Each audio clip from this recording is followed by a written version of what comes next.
Bom dia, gente. A gente está iniciando mais uma live, né, do nosso livro Conversando com Deus. Isso aí. Essa é a 9ª live, tá? Número 9. Então, vamos lá. A gente parou na página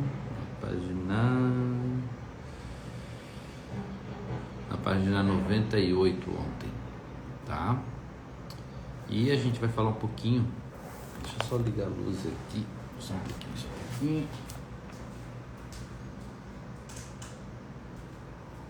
Isso, fica melhor. Vamos iluminar, né? Estamos lendo esse livro justamente para isso, né? Para iluminar, então vamos iluminar o ambiente também. Vamos lá. Então a gente falou de como Deus nos vê, né? Deus nos vê como deuses, né? Pequenos deuses criados por Ele. Então Ele dá essa imagem, semelhança dele, né? Projetada nesse ser que somos, né? Enquanto a gente não se sentir Deus vivendo aqui na Terra, a gente não sabe qual é a nossa identidade. Então isso é a base, gente, é o chakra básico, a identidade. Enquanto a gente não alinhar bem isso, a gente não vai estar conseguindo vibrar na nossa essência divina, tá? A gente vai ter medo, a gente vai ter receio, a gente vai ter ressentimento, a gente vai ter todos os atributos de um eu ilusório, tá? De um eu ilusório. Quando a gente conseguir estar bem centrado na nossa identidade, daí não tem mais erro. Daí sai todo o medo, sai todo o ressentimento, sai todo o julgamento, né? E entra o amor incondicional, tá? Por todas as coisas, porque tu está presente dentro da experiência, né? Sem apegos emocionais.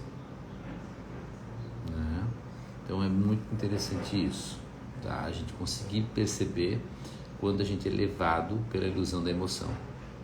A emoção é uma experiência, é um trânsito dentro das experiências que a gente está aqui para sentir. Bom dia, Márcia, bom dia, né?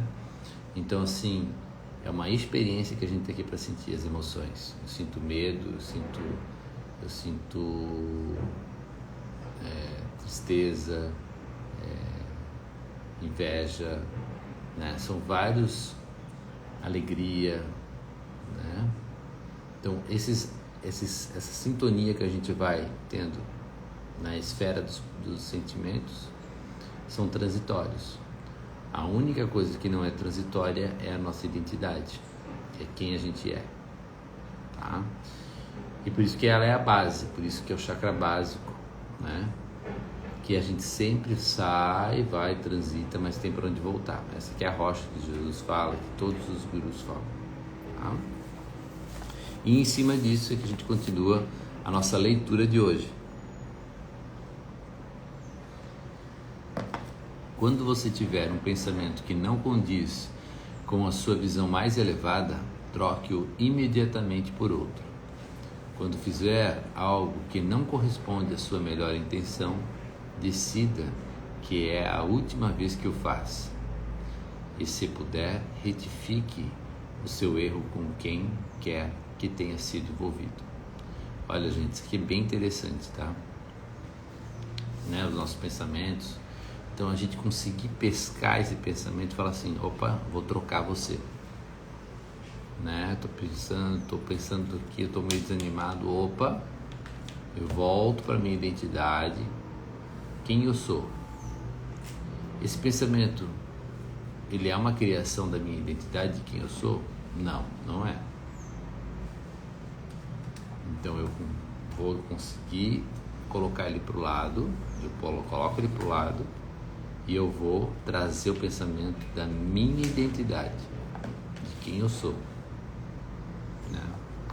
E se eu fizer algo que não corresponde à minha manifestação da minha identidade, da minha manifestação mais elevada, eu vou falar para mim mesmo, eu vou falar, essa última vez que eu fiz isso, agradece a experiência e deixa ela ali. Ela nunca vai deixar de existir, ela vai ficar livre pela eternidade. Nada do que a gente fez, as coisas boas ou as coisas ruins, entre aspas, que a gente fez, vai desaparecer. Tudo ecoa pelo universo. Então, o que a gente pode fazer é sempre assim, daqui para frente, daqui para frente, daqui para frente. E a gente sempre escolher o nosso eu mais elevado, né? E se a gente, por acaso, fez algo para alguma pessoa, também a gente retificar esse erro. O que é retificar? Ir lá conversar, expor, né? Se abrir, gerar vulnerabilidade. Isso tudo vai fazer com que abra o campo do chakra cardíaco, tá? A vulnerabilidade abre muito esse campo, que é o símbolo do coração de Jesus, é o símbolo do amor incondicional. É ele que mantém o equilíbrio entre os 7 chakras, né? São 7. Tem o do meio, que é o cardíaco. Então, estando o cardíaco alinhado, é muito mais fácil a gente conseguir estar em harmonia e saúde. Vamos lá. Eu já ouvi isso antes, mas nunca levei a sério, porque parece muito falso. Quero dizer, se você está muito doente ou pobre como um mendigo, não tende a admitir isso. Se está extremamente perturbado, não deve demonstrá-lo. O que me faz lembrar de uma piada sobre 3 pessoas que foram mandadas para o inferno. Uma delas era um católico, outro um judeu e outro ainda um místico da nova era. O demônio disse para o católico, zombeteiramente: "Está gostando do calor?"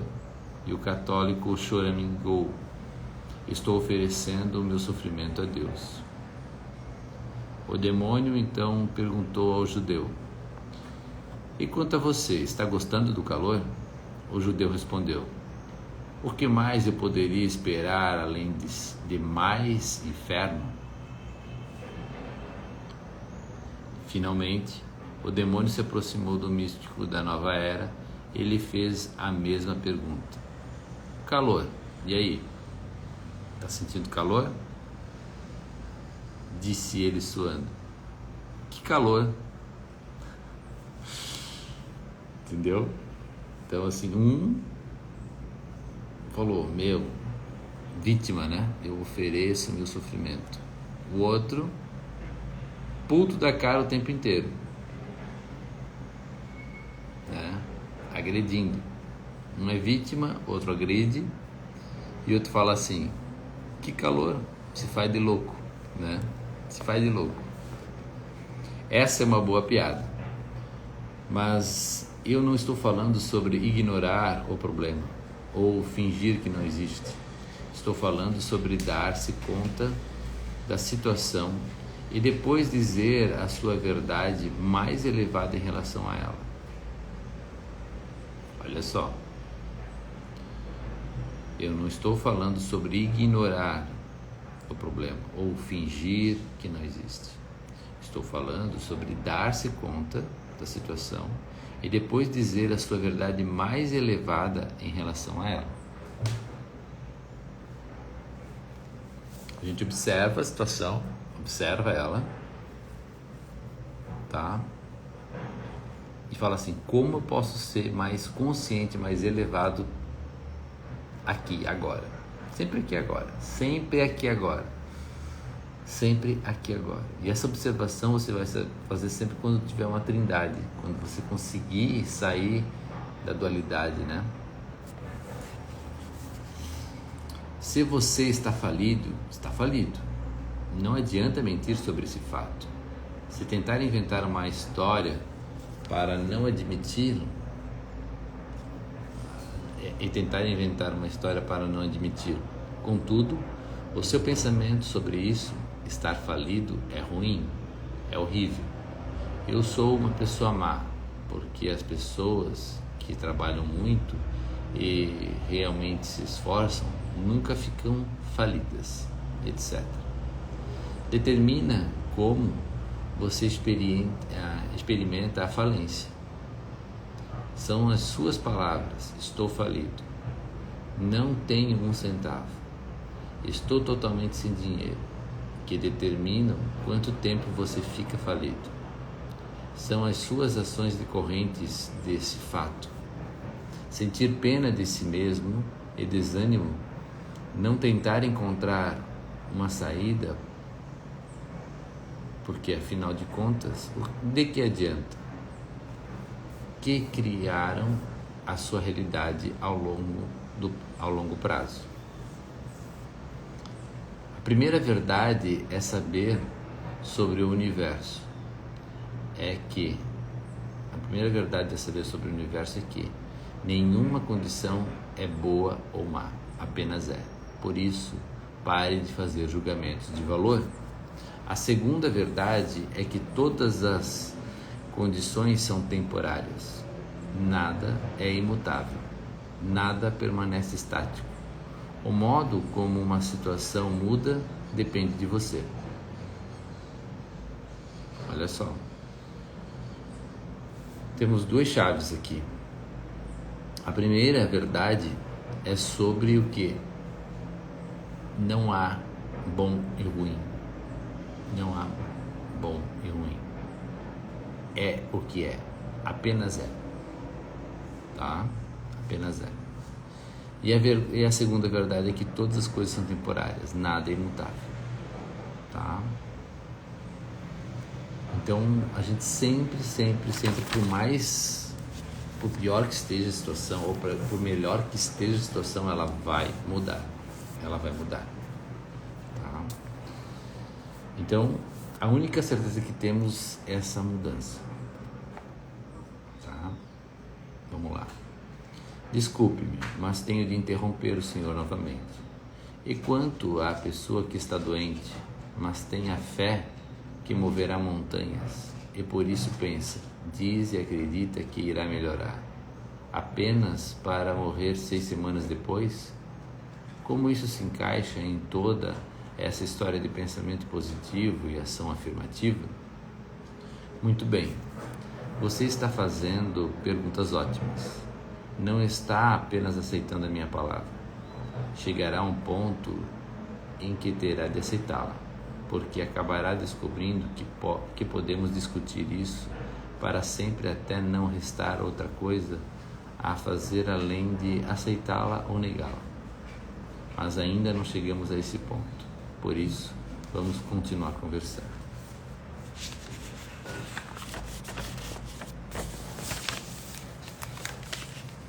A pessoa que tem a fé para mover montanhas e morre 6 meses depois, moveu montanhas durante 6 semanas, que podem ter sido suficientes para ela. Talvez tenha decidido, na última hora do último dia, agora basta. Estou pronto para participar de outra aventura. Talvez você não tenha tido conhecimento dessa decisão, porque essa pessoa pode não ter lhe contado. A verdade é que pode tê-la tomado um pouco antes, dias, semanas antes, e não ter contado a você ou a ninguém. Você criou uma sociedade em que não é muito bem aceito o desejo de morrer. Não é bem aceito conformar-se com a morte. Como você não deseja morrer, não pode imaginar que alguém o deseje. Não importa quais sejam as circunstâncias. Mas há situações em que a morte é preferível à vida. E eu sei que você pode imaginar quais são, se refletir um pouco. Porém, essas verdades não lhe ocorrem. Não são tão evidentes por si mesmas. Quando você está olhando no rosto de alguém que está escolhendo morrer, e essa pessoa moribunda sabe disso, na privacidade do seu quarto pode sentir o nível de excitação no que diz respeito à sua decisão. Você já se deu conta de quantas pessoas esperam o quarto ficar vazio para morrer? Algumas até mesmo têm de dizer a seus entes queridos: agora pode ir, vá comer alguma coisa, ou vá dormir um pouco, estou bem, eu o verei de manhã. E então, quando o fiel guardião deixa o quarto, a alma deixa o corpo doente. Se essas pessoas dissessem a seus parentes e amigos reunidos: eu só quero morrer, estes responderiam: ah, você não quer realmente dizer isso. Pare de falar assim. Aguente firme, ou, por favor, não me deixe. Todos os profissionais da área da saúde são treinados para manter as pessoas vivas, em vez de confortáveis para morrerem com dignidade. Para um médico ou uma enfermeira, a morte é um fracasso. Para um amigo ou parente, é um desastre. Apenas para a alma é um alívio, uma libertação. Sua maior dádiva para os moribundos é deixá-los morrer em paz. Não achar que eles devem aguentar firme, entre aspas. Continuar a sofrer ou preocupar-se com você nessa passagem tão crucial em suas vidas. O que acontece com muita frequência, no caso do homem, que diz e acredita que vai viver, e até mesmo reza para isso, é que no nível da alma ele muda de ideia. Então é a hora de deixar o corpo para que a alma fique livre para realizar outras atividades. Quando a alma toma essa decisão, nada que o corpo faz pode mudá-la. É no momento da morte que aprendemos quem, no triunvirato corpo, mente e alma, comanda a vida. Durante toda a sua existência, você acha que é o seu corpo. Parte do tempo acha que é sua mente. É na hora da morte que você descobre quem realmente é. Há ocasiões em que o corpo e a mente simplesmente não ouvem a alma. Isso também cria o cenário que você descreve. O mais difícil a fazer é ouvir a própria alma. Note que poucas pessoas fazem isso. Frequentemente, acontece que a alma toma a decisão de que é a hora de deixar o corpo. O corpo e a mente, sempre seus servos, ouvem-na e começa o processo de libertação. Contudo, a mente, o ego, entre aspas, entre parênteses, contudo a mente, o ego, não deseja aceitá-la. Afinal de contas, esse é o fim de sua existência. Então, instrui o corpo para resistir à morte, o que o corpo faz com prazer, porque não deseja morrer. O corpo e a mente, o ego, recebem muito incentivo, muitos elogios do mundo exterior, o mundo de sua criação, pelo fato de resistir. Assim, a estratégia é legitimada. Neste ponto, tudo depende do quanto a alma deseja partir. Se não houver grande urgência aqui, a alma poderá dizer: está bem, você venceu. Ficarei durante mais algum tempo. Mas, se estiver muito claro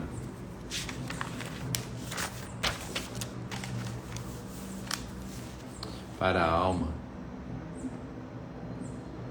que ficar não servirá aos seus objetivos mais elevados, que não há mais como evoluir através do corpo, ela o deixará e nada irá impedi-la, ou deverá tentar impedi-la.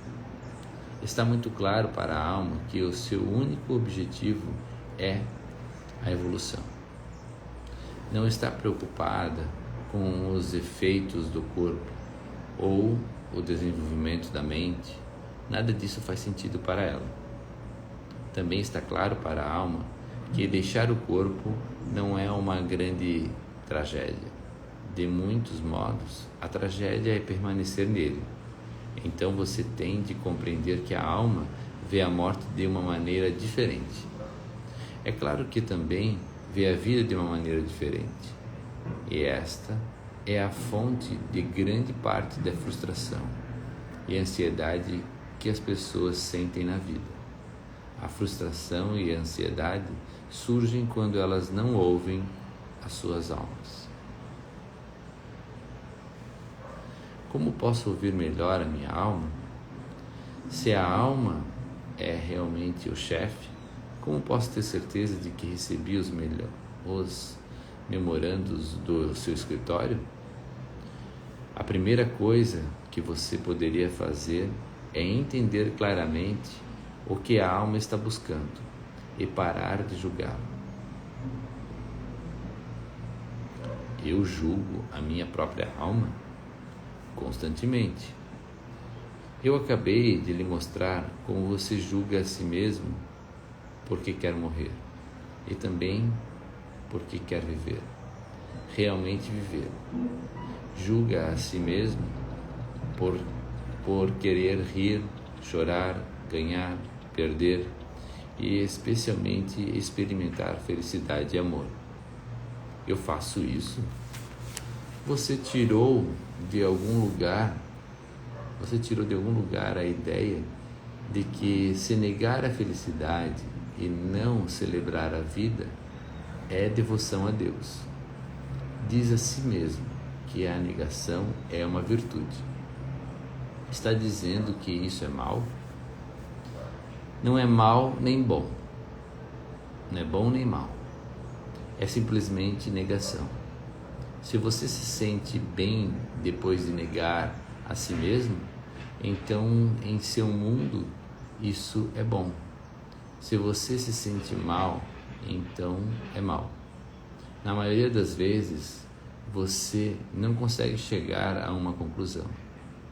Nega-se alguma coisa porque diz a si mesmo que deve negá-la.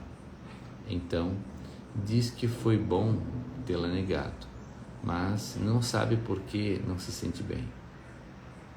Por esse motivo, a primeira atitude é parar de julgar a si mesmo.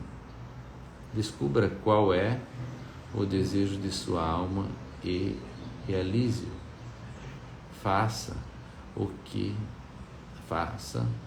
a sua alma quer. O que a alma busca é o sentimento mais nobre de amor que você possa imaginar. Esse é o seu desejo, esse é o seu objetivo. A alma busca o sentimento, não o conhecimento, que ela já tem. Mas o conhecimento é conceitual, o sentimento é empírico. A alma quer sentir a si mesma e, portanto, conhecer-se em sua própria experiência. O sentimento mais nobre é a experiência de união com tudo que é. É o sentimento do amor perfeito. O amor perfeito é para o sentimento o que o branco perfeito é para a cor.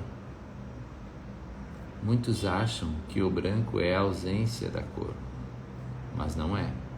O branco é a combinação de todas as cores que existem. Da mesma forma, o amor não é a ausência de uma emoção, raiva, luxúria, inveja, cobiça. É a soma de todos os sentimentos que existem. O amor é tudo. Sendo assim, para a alma experimentar o amor perfeito, deve experimentar todos os sentimentos humanos. Boa! Olha só que porrada na nossa consciência. Vou ler de novo. Vocês entenderam isso daí? Essa daqui é a pegadinha. Olha só. Da mesma forma, O amor não é a ausência de uma emoção. Raiva, luxúria, inveja, cobiça. É a soma de todos os sentimentos que existem. O amor é tudo. Sendo assim, para a alma experimentar o amor perfeito, deve experimentar todos os sentimentos humanos.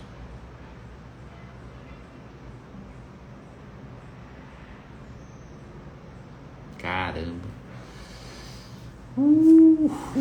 Calma aí, eu tô processando aqui, gente. Tá? Então a gente tem que experimentar todos os sentimentos para a gente acolher todos eles, porque todos eles é amor, porque o amor é tudo.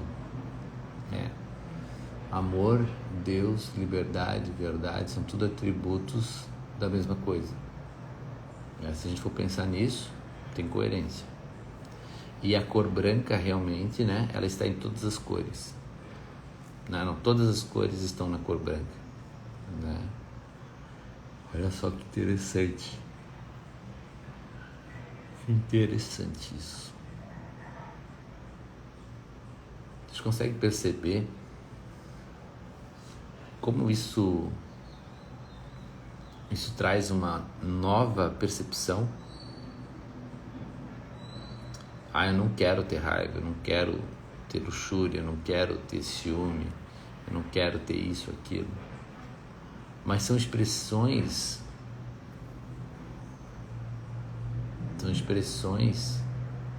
do divino. São expressões do divino, na minha concepção. Porque são variações do amor. São variações do amor.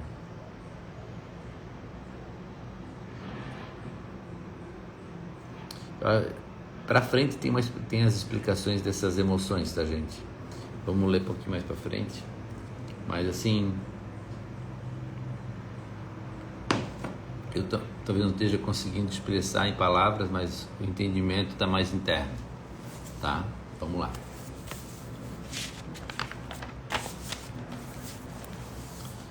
Como algo que eu não compreendo pode despertar a minha compaixão, como algo que eu nunca experimentei pode merecer o meu perdão, então nós dois percebemos a simplicidade e a magnitude da jornada da alma. Finalmente compreendemos o seu objetivo. O objetivo da alma humana é experimentar tudo isso para poder ser tudo. Como é possível ser superior sem nunca ter sido inferior? Esquerda sem nunca ter sido direita? Sensível sem nunca ter sido insensível? Boa, isso nega o mal. Boa, isso nega o mal? Obviamente, a alma não pode escolher ser alguma coisa se não há o que escolher. Para a alma experimentar a sua grandeza, deve saber o que é grandeza. Não pode saber o que é se só há grandeza. E então a alma percebe que a grandeza existe apenas no espaço do que não é grandioso. Por isso, nunca condene o que não é grandioso, mas o bendiz, vendo nisso uma parte de si mesma que deve existir para que outra parte possa manifestar-se. É claro que a função da alma é fazê-lo escolher a grandeza, o melhor de que você é, sem condenar o que não escolhe. Essa é uma tarefa difícil, que se prolonga por muitas vidas, porque você tende a julgar, a considerar uma atitude certa ou errada, ou insuficiente, em vez de bendizer o que não escolhe. Você faz pior do que condenar, tenta destruir o que não escolhe. Se há uma pessoa ou uma situação com que não concorda, você a critica. Se há uma religião que vai contra a sua, considera-a errada. Se há um pensamento que contradiz o seu, ridiculariza-o. Se há uma ideia diferente da sua, rejeita-a. Você comete um erro, porque cria apenas metade de um universo e não consegue, ao menos, entender a metade quando rejeita imediatamente a outra. Buf, mais uma porrada.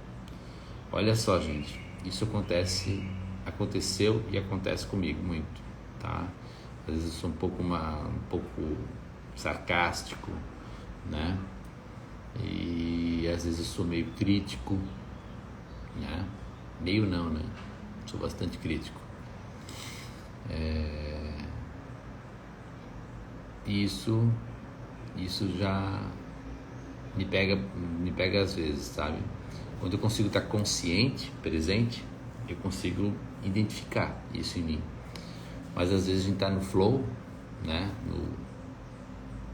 No automático, e a gente comete esses erros, né? Essas críticas, né? Então, assim, uma das coisas que eu falei essa semana foi que eu não tinha religião, né? Não tenho religião. Por quê? Se há uma religião que vai contra a sua, a considera errada. Quando eu falo sou isso, eu estou falando eu sou aquilo, né? Então, se eu sou aquilo, eu já não sou as outras. Então, como que eu não posso ser se eu sou a totalidade?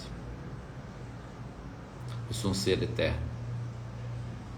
Então, eu me vejo nisso, né? Eu estou e sou todas as pessoas, né? O grau de complexidade, ele vai cada vez mais diminuindo a partir do momento que você se identifica com Deus, né?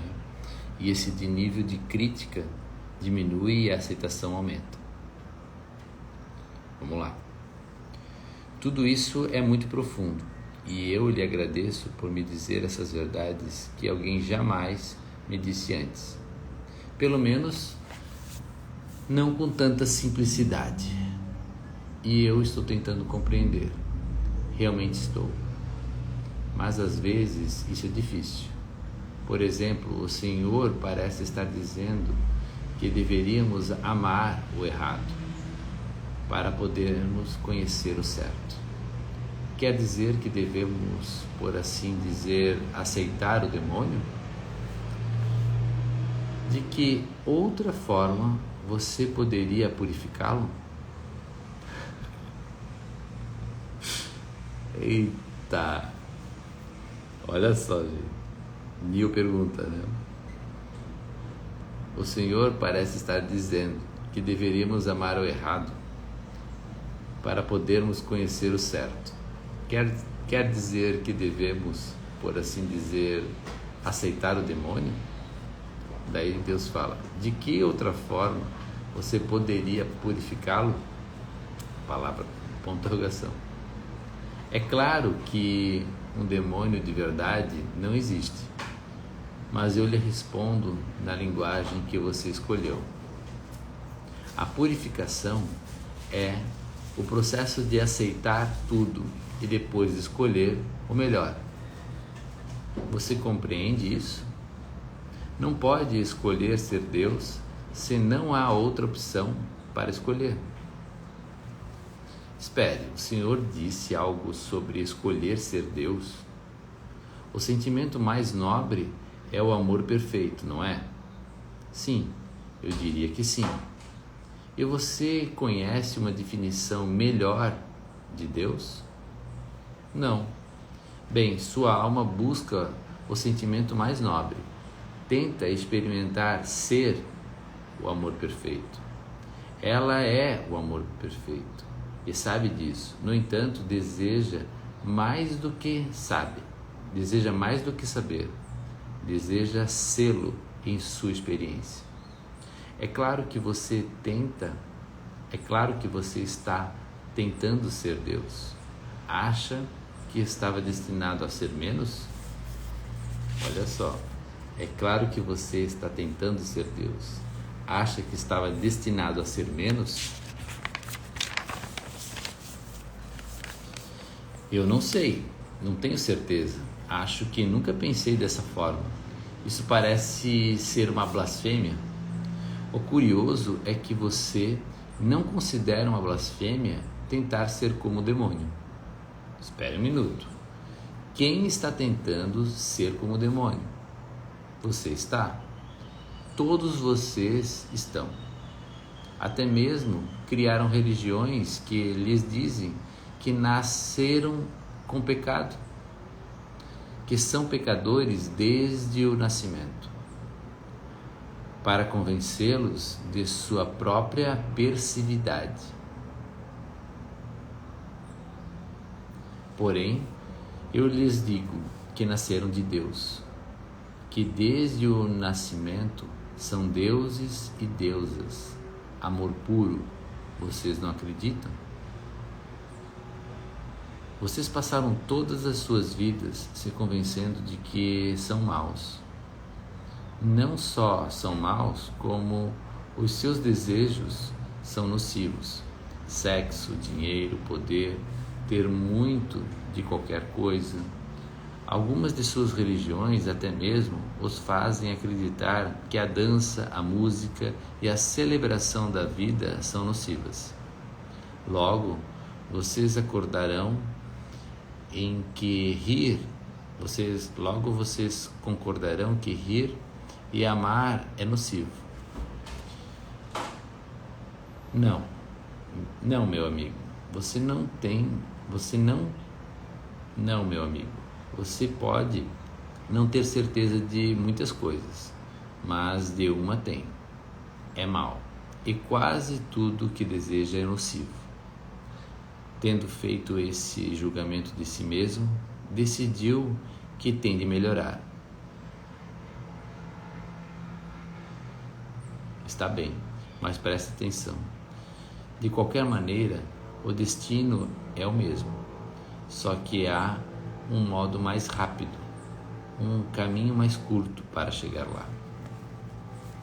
Qual é? A aceitação imediata de quem e o que você é, e a demonstração disso. Temos que aceitar quem somos, ó. Tá vendo? Estou uma aguinha.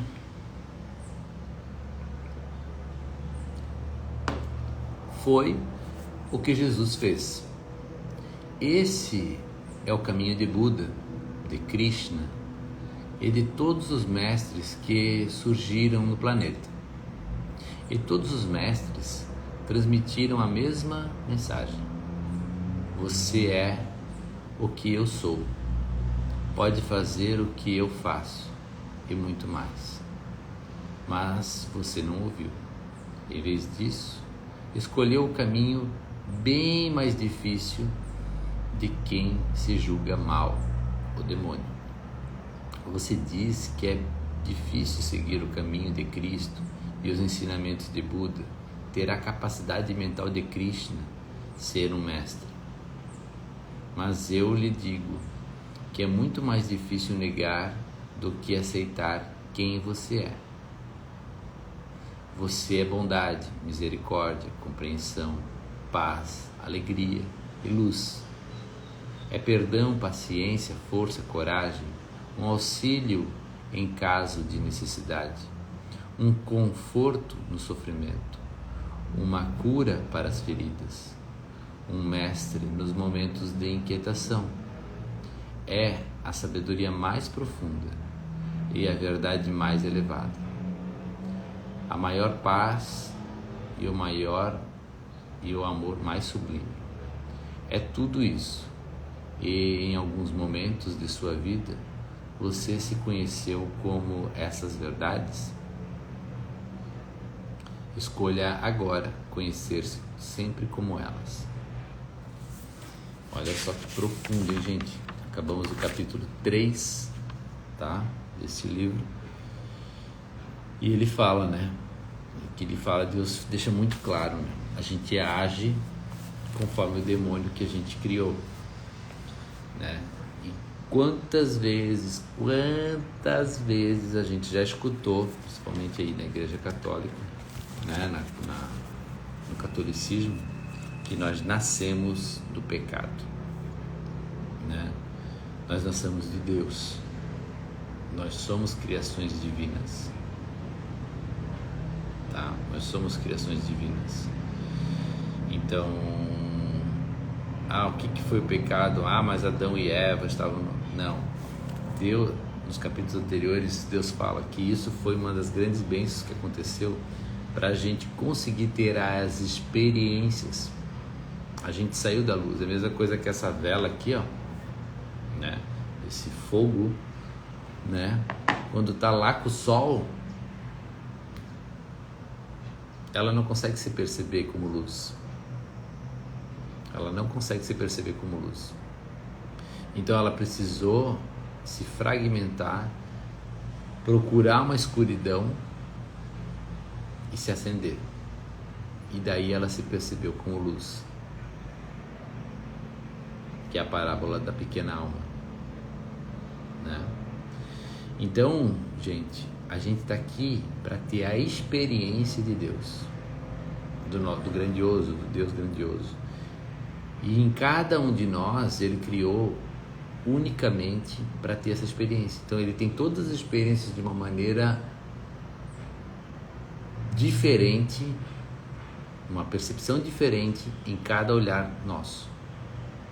Então, Deus está tendo tristeza, está tendo a experiência do ciúme, da violência, da bênção, do carinho, do amor, da paciência, em todos nós. Olha só onde eu estou indo com o meu pensamento, né? Desde um assaltante, desde um médico, Deus está presente em tudo, e Ele está tendo todas as experiências, todas elas, desde as mais cruéis como as mais santas, desde as catástrofes, as violências mais, né, aonde pode ser o mais inferior possível, como também o mais superior, né, mais angelical. Quando a gente tira o bom e mal nessa balança, a gente vai para a frequência, né? Tem o zero e tem mais que zero, e tem o menos que zero. O zero é o meio, né? Então, assim, dentro das emoções, qual seria o zero?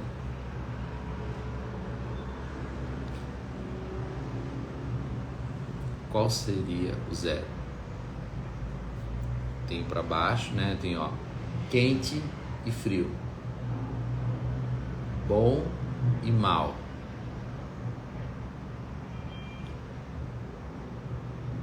Sensações. Qual é o nome da sensação que fica aqui no meio?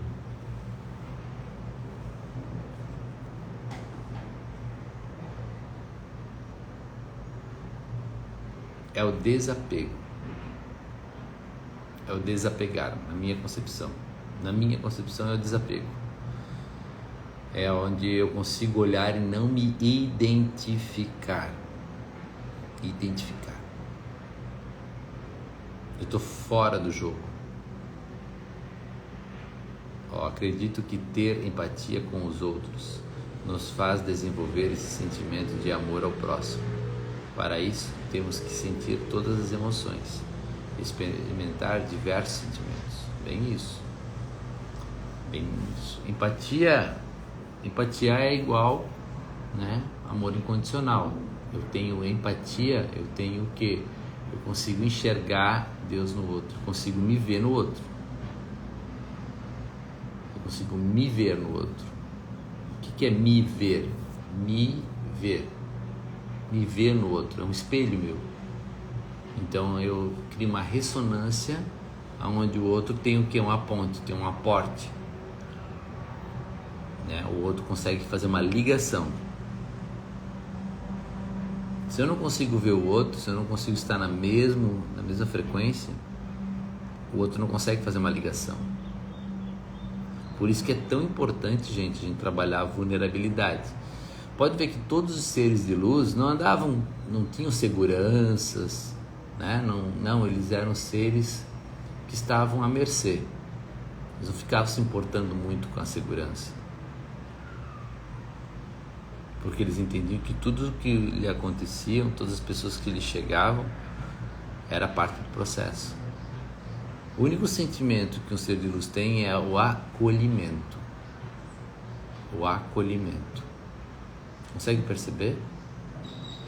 Todo ser de luz, o sentimento que ele tem por alguma pessoa é de acolhimento. Seja aqueles que maldizem, seja aqueles que bendizem, né? Gente, 6h46, vamos lá.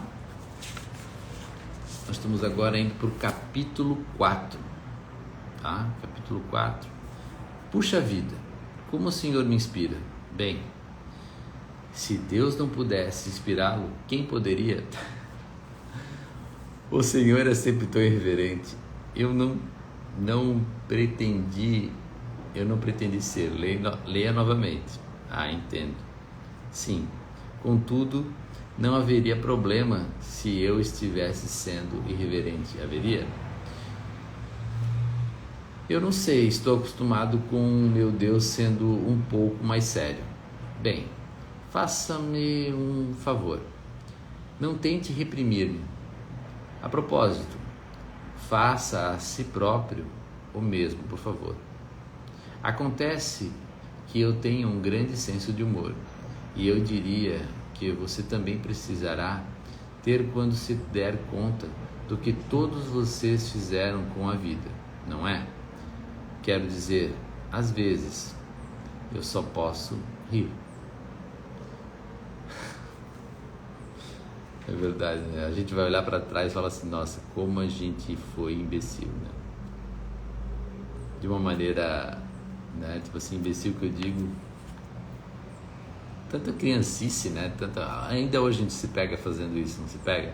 Fala assim, nossa, olha o que eu fazia. Meio na juventude ali, né? Na adolescência. Eu ficava, né? Umas birra, umas coisinhas bobas, assim, tu olha hoje e fala assim, nossa, sabe? Então é isso que a gente vai imagina Deus na sua, né? Deus da totalidade olhando pra gente, falando assim, né? Tipo, deixa pra lá, né? Criancice, né? Mas não faz mal, porque sei que no final dará tudo certo. O que o Senhor quer dizer com isso? Quero dizer que você não pode perder esse jogo. Não há como errar. Isso não é parte do plano. Não há como não chegar ao seu destino. Se Deus é o seu alvo, tem sorte, porque Deus é tão grande que você não pode errar. Então, gente, pode dormir em paz, pode, né? Pode voltar para a cama, como diz o outro. Tá tudo certo. Não tem como errar. Não tem como errar. Deus é tão grande, tão grande, tão grande, que você, se mirar em Deus, acerta. Se mirar em Deus, acerta de certeza, tá? Esse é o nosso grande medo, de que por alguma razão possamos errar e nunca ver o Senhor, estar com o Senhor. Você quer dizer ir para o céu? Sim, temos medo de ir para o inferno. Então vocês se colocaram no inferno para evitar ir para lá? Que estratégia estranha, interessante. Olha só o que ele está falando. Então vocês se colocaram no inferno para evitar ir para lá? Que estratégia interessante. O Senhor está sendo irreverente de novo. Não posso evitar. toda essa história de inferno faz ressaltar o pior de mim. Credo, o Senhor é realmente engraçado. Você demorou esse tempo todo para descobrir isso. Tem olhado para o mundo ultimamente? Isso me faz lembrar de outra pergunta. Por que o Senhor não conserta o mundo em vez de deixá-lo ir para o inferno?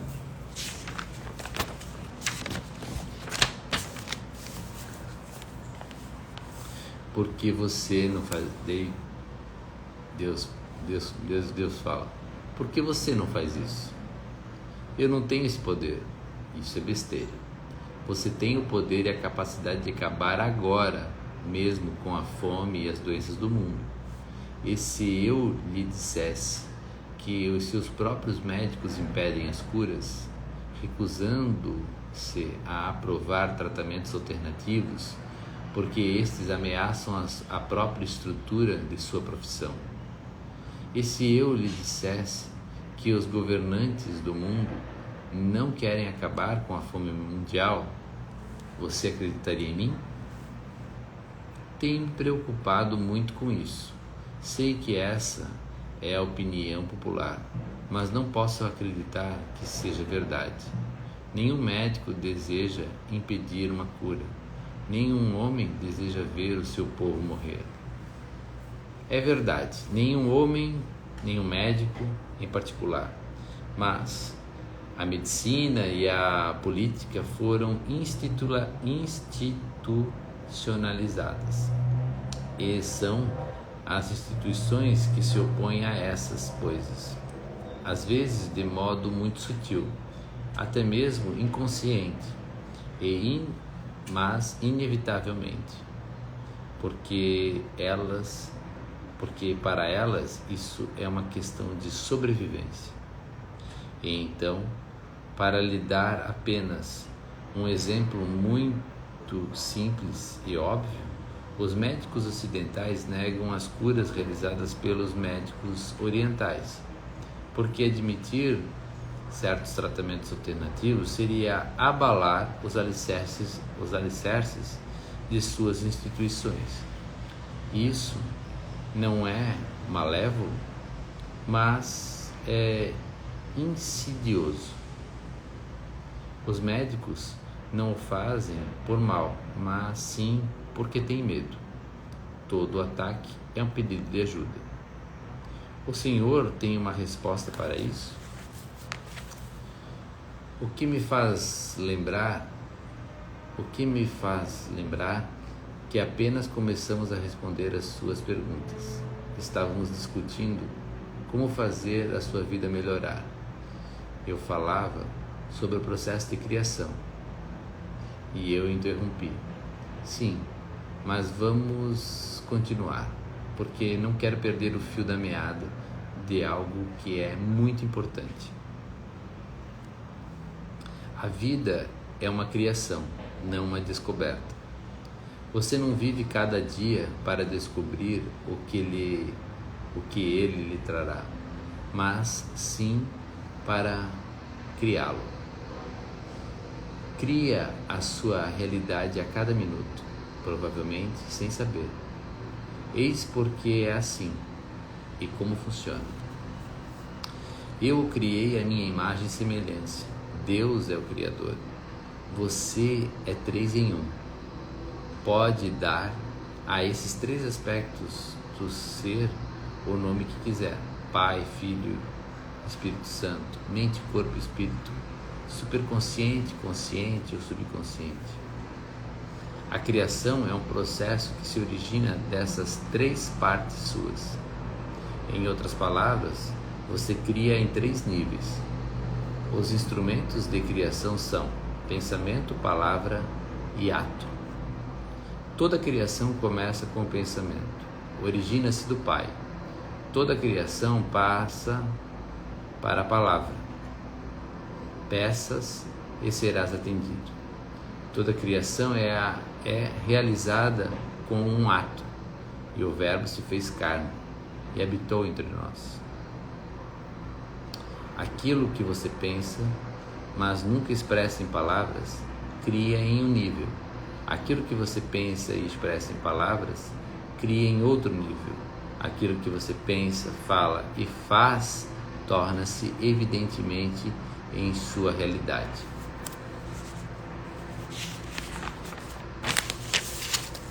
Gente, tá calor. Deixa eu ir aqui na sombra pra gente acabar em 5 minutos aqui.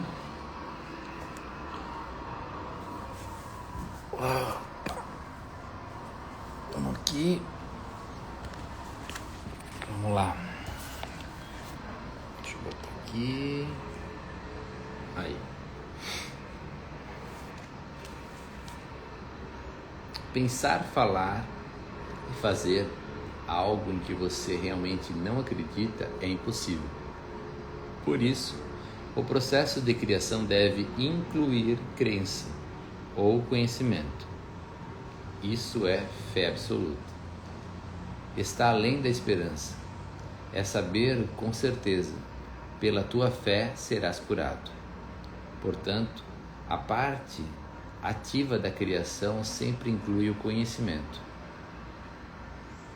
É uma clareza total, uma certeza absoluta, uma aceitação completa da realidade de algo. Esse ponto de conhecimento é de intensa e incrível gratidão. É uma gratidão antecipada. E talvez seja a verdade mais importante para a criação.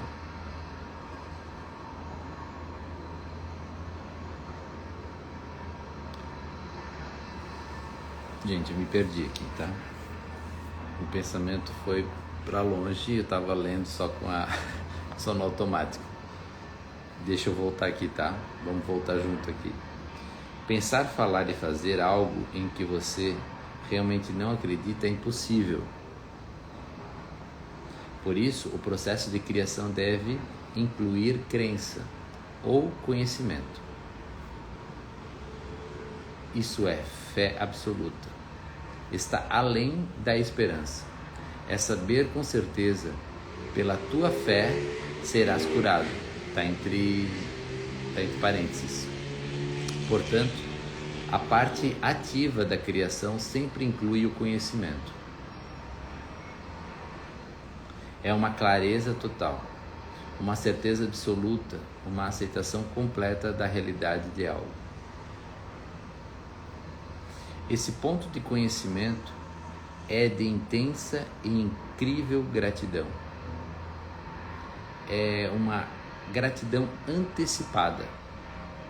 E talvez seja a verdade mais importante para a criação.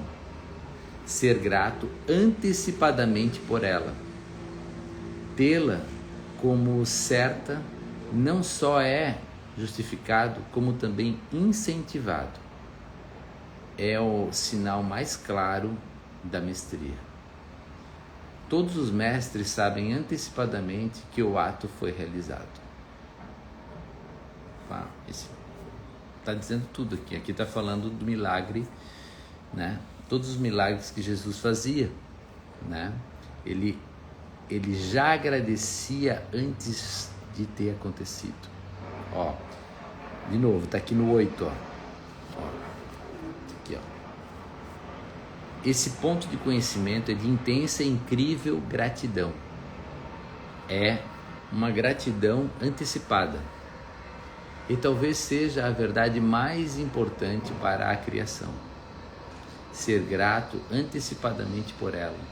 Tê-la como certa não só é justificado, como também incentivado. É o sinal claro da mestria. Todos os mestres sabem antecipadamente que o ato foi realizado. Eu também eu utilizo isso muito no meu trabalho, gente, muito, né? Como é que eu faço? O paciente chega lá na clínica, eu sento com ele na cadeira, ofereço uma água, um café, e pergunto, né? Como eu posso ser útil? E daí ele começa a falar, né? Eu tô com um dente aqui, né? Tô usando uma prótese, não consigo comer, eu tô com dor. Então ele vai falando algumas coisas. o que ele fala não é tão assim importante, né? Porque eu estou mais prestando atenção na vibração. Nas palavras já decaem. Então o que eu preciso fazer é me conectar aos olhos e sentir a vibração, o campo vibracional. Peço para esse paciente, essa pessoa que está à minha frente, levantar, ficar de pé numa parede branca, né? E ela fala o nome dela olhando para mim 3 vezes, o nome completo. E eu vou me aproximando. Eu vou 3 metros para longe e a cada vez que ela fala o nome dela eu me aproximo. Por quê? É um mantra, o nome é um mantra, né? O nome que ela fala, o nome dela é um mantra. Então é a verdade mais conhecida do corpo dela. Então quando eu consigo enxergar essa verdade, eu consigo me conectar. Quando eu me conecto a ela, o que acontece? Já não sou mais eu, o Djalma, o ego do Djalma. Eu sou o cara, eu vou fazer esse tratamento para aparecer, eu quero criar uma performance para esse paciente falar assim, nossa, não. Ali eu já estou em ressonância com ele, nós somos um. E ali eu consigo dar já visualizar o sorriso pronto. E daí eu já gero o quê? Se eu vejo ele pronto, eu gero o quê? Eu consigo ter o conhecimento. Olha aqui, ó. O processo deve incluir crença ou conhecimento. Então, pela minha crença que eu tenho em conectar, eu me conecto. E pelo conhecimento que eu tenho, eu gero o quê? Uma fé absoluta. Eu gero uma fé absoluta, tá? Então, nessa fé absoluta, eu já gero o quê? Uma imagem. Eu gero uma imaginação. Eu consigo imaginar aquele paciente já pronto. E quando eu gero essa imaginação, eu só faço o quê? O efeito reverso. Como chegar naquele processo. E daí, por isso que eu peço os exames, tomografia, panorâmica, nananana, e daí eu vou criar um caminho para chegar até aquilo ali. Que vai precisar de materiais, profissionais, substâncias, que a gente vai estar colocando numa sequência para o processo se instalar. Entenderam? Eu faço isso no meu trabalho, né?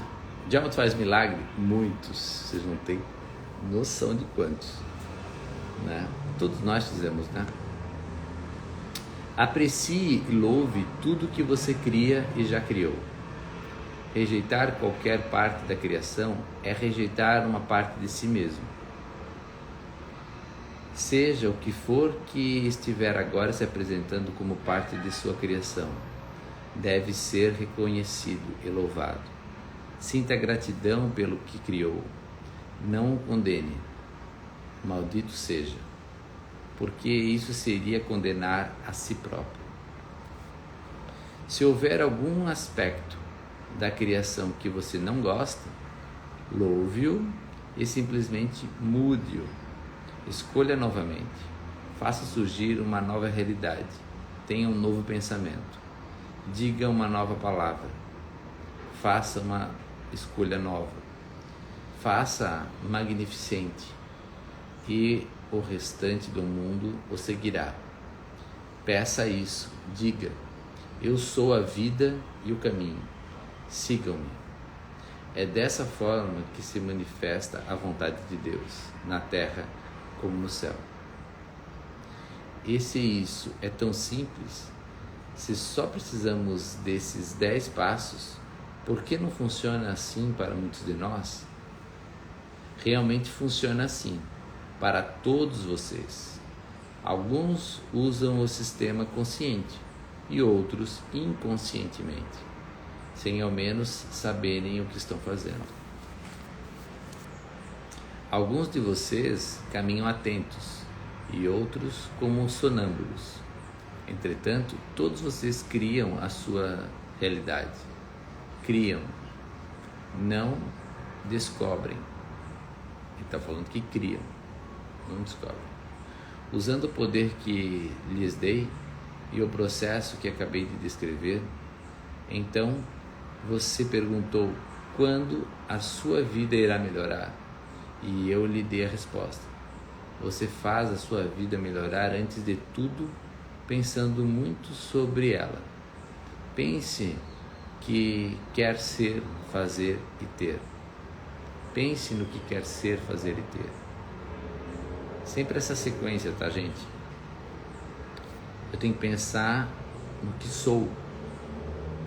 Daí, com o que sou, eu faço. Daí, através do fazer, eu vou ter. Muita gente quer ter um carrão para parecer rico. Muita gente quer ter uma face bonita para parecer saudável. Isso é o resultado. Entendeu? A matéria é o resultado de quem você é. Tá? De quem você é. Então, você vibra. Daí você usa aquilo que você vibrou e vai ter o resultado.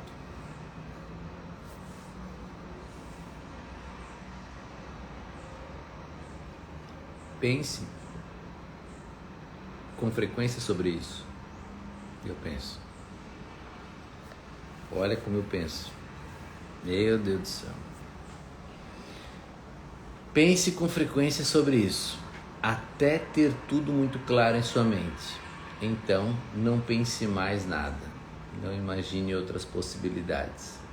Tire os pensamentos negativos de sua mente. Livre-se de todo o pessimismo e de todas as dúvidas. Rejeite todos os medos. Discipline a sua mente para fixar-se no pensamento criativo original. Quando seus pensamentos forem claros, constantes, comece a falar deles como verdades. Repita-os em voz alta. Use a grande afirmação que faz surgir o poder criativo. Eu sou. Diga isso para as outras pessoas. Eu sou. É a afirmação criativa mais forte do universo. Tudo que você pensa ou diz depois das palavras eu sou, o faz ter essas experiências. Não há outro modo do universo saber como funcionar. Não conhece outro caminho a seguir. O universo reage a eu sou, como faria um gênio em uma lâmpada mágica.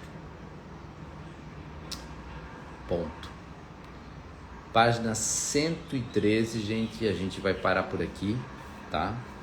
Então, fale quem você é. Pense sobre o que você é, né? Medite sobre o que você é. E a partir do eu sou, eu vou fazer e ter as coisas que estão em ressonância com isso. A gente pode ter essa vida consciente de tudo que nos acontece, ou a gente pode ter ela inconsciente. A maioria está inconsciente, mas a gente está aqui nessa live justamente para trazer essa consciência, para nos trazer essa lembrança de quem somos, porque somos Deus. Eu sou Deus, você é Deus, todos nós somos Deus, tendo uma experiência aqui na Terra.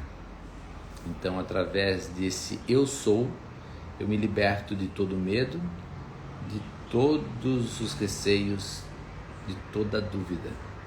E quando eu não tenho mais dúvida, nenhum medo, eu tenho a liberdade, eu tenho a espontaneidade, eu tenho a provisão, eu tenho todas as bênçãos, todo o eu mais elevado que Deus pode, né, nos proporcionar, que nós podemos nos proporcionar também.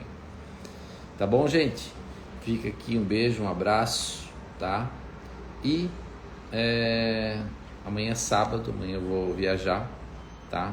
Talvez eu não faça. Não sei. Tá? Talvez eu faça, talvez eu não faça. Vamos ver. Vamos deixar para amanhã pra gente ver, tá bom? Mas segunda-feira de certeza. Tá bom? Domingo provavelmente não vou fazer, vou dar uma descansada, tá? Então a gente tá na página 113, tá? Vou bater uma foto aqui desses 10 princípios que ele coloca aqui, para vocês terem aí, como norte. Até já sei, vou fazer essa montagem aqui e vou colocar com proteção no meu celular. Tá? Bem interessante, legal.